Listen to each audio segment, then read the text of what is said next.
Well, hello. Welcome to this part of the course entitled Balut Basics. My name's Mandy Folster. I'm with Folster Farms. We also have the Quail Barn, and we sell a fair amount of balut. So I thought I would share with you some of the basics in case you decide you want to do the same thing.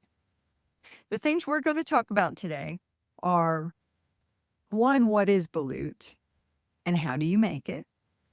Two, who will buy the balut from you? Where do you find them and how do you communicate what you have? Um, how do you package it? So I tell you what, why don't you go get a cup of coffee and a pen and paper and get ready to take some notes, and I will meet you back here. Welcome back. That was fast. Nobody should try to teach anything without being fully caffeinated, right? Right. So let's get started with the basics. Okay, beginning with what is balut? Well, the definition of balut is a partially developed egg embryo is boiled and eaten from the shell. If you ask an American will say that balut is, a specialty food or a luxury item or that sort of thing, but that's not really the case. If you were in the Philippines or if you were in Vietnam, just, walking around downtown, they actually have vendors that sell it right there. It's a street food, very much like hot dog vendors in New York. You just go down on your lunch break, grab a dog and a Coke or whatever, and have your lunch and then head back into work. Well, it's the same thing with balut.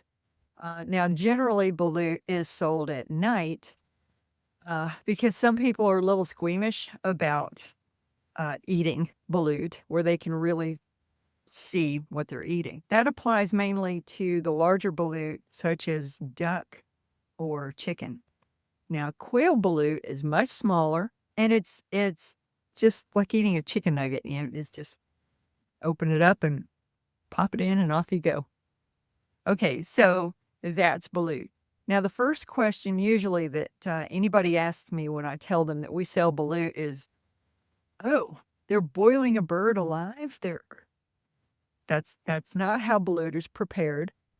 You do not boil the baby chick alive. So just put your mind at rest. That is not what we're talking about doing, and I'll explain a little better in a little bit. Who eats balut? Well, in the States, it's still a staple of our Asian brothers and sisters. You find Asian people who were raised in the Asian cultures that come over here, they still want it, and it's kind of hard to find if you're not in a large city. So that's another reason that it's a very good market, even in a small town. If you have Asian run grocery stores, international markets, nail salons, dry cleaners, you have a market. So that's basically the group that you'll be approaching. So, how do you make balut? Well, all of you here, I'm assuming, either already have quail or are in the process of learning how to raise quail. So you're already familiar with the hatching process. So, in order to begin the process of making balut, you put the eggs in the incubator just like you would if you were going to hatch them. You leave them in there until about day 11, maybe day 12. I will pull the eggs out of the incubator, either very, very early in the morning. I'll candle them, um, get rid of the ones that aren't any good, and package them up. Okay, after I package them, we put them into crates and put them in the truck. I then go into the barn office and print out an entire list of everybody, the shops they're in, and the orders that they've placed, and just do one more double check and make sure that everybody has everything they're supposed to have. Now, after that's been verified, I will take a few minutes and send out texts and let everybody know that I'm on my way, kind of give them an ETA if I possibly can. And that lets them know that I'm on the ball and I'm headed in their direction. And if there's been a change of plans, please let me know. If you didn't make it to work that day, let me know, and we can reschedule for another day. Okay, so something worth mentioning, as far as the storage of balut is don't refrigerate or freeze balut if you get delayed in your delivery. For example, if you get all the balut packaged up, and you go do your delivery and you get a flat tire, or let's say the person you're delivering to had to go home for the day and they won't be back until the next day, it's not a problem. Just take the eggs back home, keep them at room temperature, don't refrigerate them, and don't freeze them, and just make sure that they get delivered within 24 hours of the original delivery date. When our customers prepare their balut, they usually just put them on the counter, and sometimes they cook them that day. Sometimes it's 2 or 3 days later until they get around to cooking them. So, it's not as critical as you would think. They don't need to be refrigerated, so don't do that. The eggs could crack coming back up to room temperature, and that's not a good business practice. So, if you can't get them delivered immediately, don't worry. So that's the basics of creating balut and getting them delivered, and um, it's actually pretty easy. So now let's talk about finding your customer and how to break into the market. Okay. I'll see you in the next section. This is where we will learn where to find our customer base and how to approach them. Now, this is the fun part. I love working with people, so this is always a challenge to me. I'll do my best to walk you through it. So here we go. All right. Now, obviously, we have determined that the Asian community, the international market, is going to be our target market for selling balut. Every town, it doesn't matter how small it is, every town has nail salons. Nail salons are usually run by Asian families. Now, some of these families are Vietnamese, some are Filipino. You need to be sure who you're talking to because I know this sounds strange, but the language is different. Balut is a Filipino word. It's not English, it's Filipino. So if you walk into a Vietnamese run nail salon and say, "Hey, I have balut," they're going to go. So be sure you know who you're talking to. The first thing you need to do is research your local international market. Do you have any international grocery stores? How many nail salons are in your area and who runs them? That's very important. You also need to figure out how many you have in your area. How close are they to you? Because that's going to factor into the pricing for the balut, which we will get into in the next section. Once you have determined the nail salons that you want to approach first, I recommend that you take eating eggs, not balut, to begin with. Make sure that they're packaged up, they're nice and pretty, the eggs are clean, and use the largest eggs that you've got, the ones that you will be turning into balut later. Make sure you use those. On your label, make 100% sure that your farm name and your phone number are in large print on those labels, especially for first contact, right? When you go in, look around and see if you can find out who the manager is or the person in charge. Quite often, it's the oldest person in the shop. So that's who you want to approach. The best thing to do is take the eggs and say, "Here, I'm so and so from this farm. I raise quail and I have a gift for you. And they're like, oh, a gift? Yeah, I have a gift for you here. Oh, these are, yeah. So just try them and tell me what you think. Tell me if you like them. You're like, oh, thank you. And then on your way out the door, say, oh, and by the way, I have, I have the eggs that have the chick inside, balut, or, it's the fertile eggs. Don't, don't make it too hard. Just say it's the chicks. Oh, say, "Oh, well, I have some in the truck from another order. Would you like to try them?" And then your foot is in the door. So yes, you do have to give some stuff away. It's smart to do that. Once you make it clear that you have the eggs that have the chick inside, you are off to the races. The next thing you need to be sure to do is communicate how you want the orders made. Make sure that they know that you like to be texted. Make sure, or phone calls or email or however you do it. Another thing to make sure to establish with a new customer is that there is a lead time.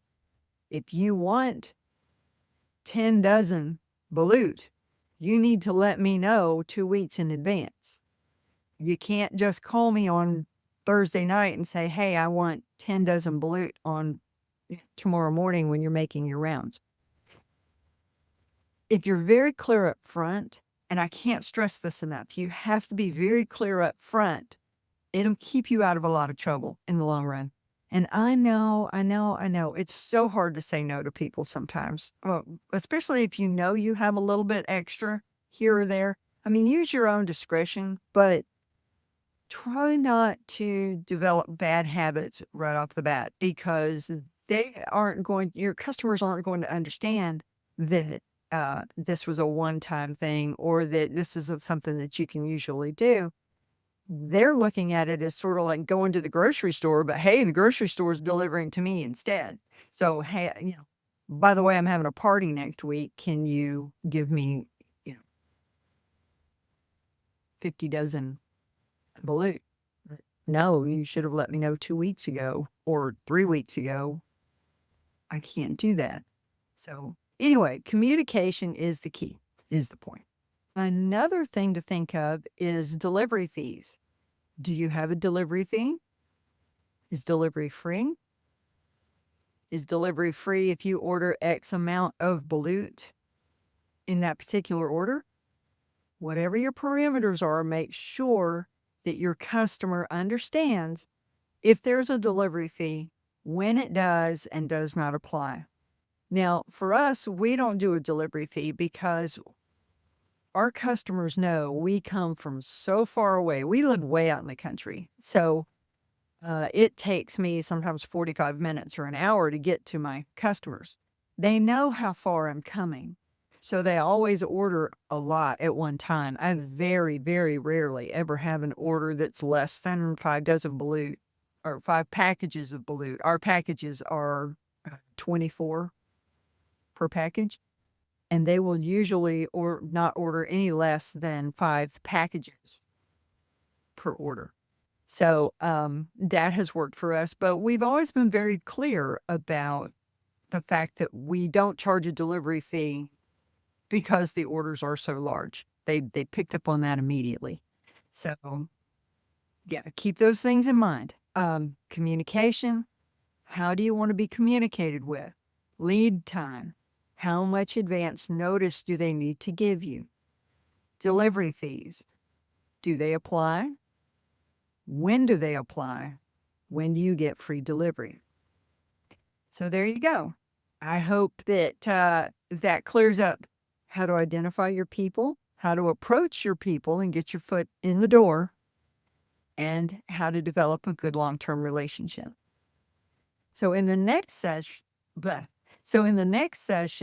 we're going to discuss business basics, how to determine the pricing of your eggs. So I will meet you back there in section 4. Welcome back to section 4. This is where we're going to figure out how much to charge for a package of balut. The first thing you need to do is figure out how many viable balut eggs you can produce a week. Now, obviously, just because your hens have laid 100 eggs does not mean that you're going to get 100 balut. So figure out how many balut you can produce a week and kind of tuck that number away for me. Now, I've already told you that we package our eggs using the 24 count packages. I really like these because you can see through them. Put your label here, and then the customers can see them, and I don't know, it works out. We like it. So you need to figure out how much your packaging is going to cost per package. You need to figure out your labeling. How much does each label cost individually? You're also going to want to determine your hourly rate for your labor. The things that you need to figure in are putting the eggs in the incubator and then getting the eggs out of the incubator, candling them, and the time it takes to package the eggs and put the labels on the package. That's a good ballpark. You also want to figure in how long you think it's going to take you to do your deliveries. For me, it takes me a full 8-hour day to do my deliveries because my customer base is so far away. So I also figure in gas. I drive a 4-wheel drive truck because, it's the farm truck. So I always figure in a tank of gas and 6 hours to do my deliveries. So you take that number, the hours that you need to be paid for, the gas it takes you to do your deliveries, cost per label, cost per package. You take that total, and then you take the number of balut that you have produced, and you divide the balut into the expenses. And that tells you how much each egg is costing you to get to the customer. So let's say each egg is costing you 50 cents just to get it to the customer. So at that point, you need to figure out how much profit you want to make per egg. So if you wanted to make 25 cents per egg, easy math, you would know that you need to charge 75 cents per egg in that package. So 75 times 24, that's what your price is. Now, that's one way of doing it. That way works for us. That let us know in the beginning we were getting a really high dollar amount for our balut. But we were new to the area with the balut, and they were just so excited that we were even showing up with it. They were paying it. After about 4 months of that, the older, the shop managers and the leaders of the group came to me and started negotiating their prices.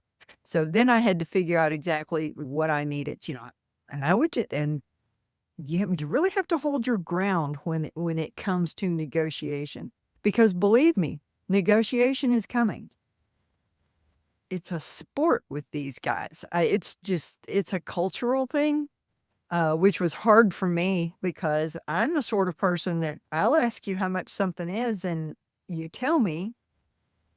If I can't afford it, I don't buy it. I'm not a negotiator, for the most part. So I had to get used to that. So I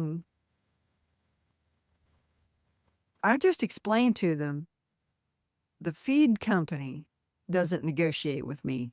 These birds eat a lot of food. I can't negotiate on the cost of the labels. I can't negotiate on the packaging. And they always compliment me on my packaging and how pretty it is and how it's easy to read and it's sturdy and the eggs are never broken and all of this. So I used all of the things that I knew they appreciated. I came down on my price just a little bit and we sort of met in the middle. And I still make good money off of my balut, but they don't pay as much as they were paying in the beginning, so it's a win-win. Now, I don't mind telling you, it's been an adventure. In the beginning, I had to work really hard to gain trust because I'm a local. I'm from the South. They couldn't get over the fact that an American was selling balut. They had a real hard time with that in the beginning. And I think it took a while for them to realize that I'm in this for the long game. You can trust me. I will be here. And if something goes wrong, I'll fix it because I remember once I, I don't know what I was doing, but I got plain eggs mixed up with the balut. That was a fiasco. Um, but I got it all straightened out, and it was actually turned out to be a good thing because it proved that I was good to my word. I would make it right if something went wrong. So, yeah, be okay, so I'm rambling, but, be prepared for that. Another thing that you can also be prepared for is every now and again, they'll tell you there like a new shop. On occasion, you'll get somebody in there that thinks they're a slick negotiator, and they'll say, "Oh, there was no baby in there. There was no chick in there." Well, I candle all of these eggs with a really bright light, and I don't know how I missed that. Well, I'll make it right, but, just to let you know, I always use a bright light, and that lets them know, "All right, I'll let you get away with it this time, but I am not letting you get away with it next time around." So I've had that happen a couple of times, but only a couple of times. I've actually really, really enjoyed my group of customers. I love my customers. So that's how you determine your price. I apologize for getting off on a ramble there, but I'm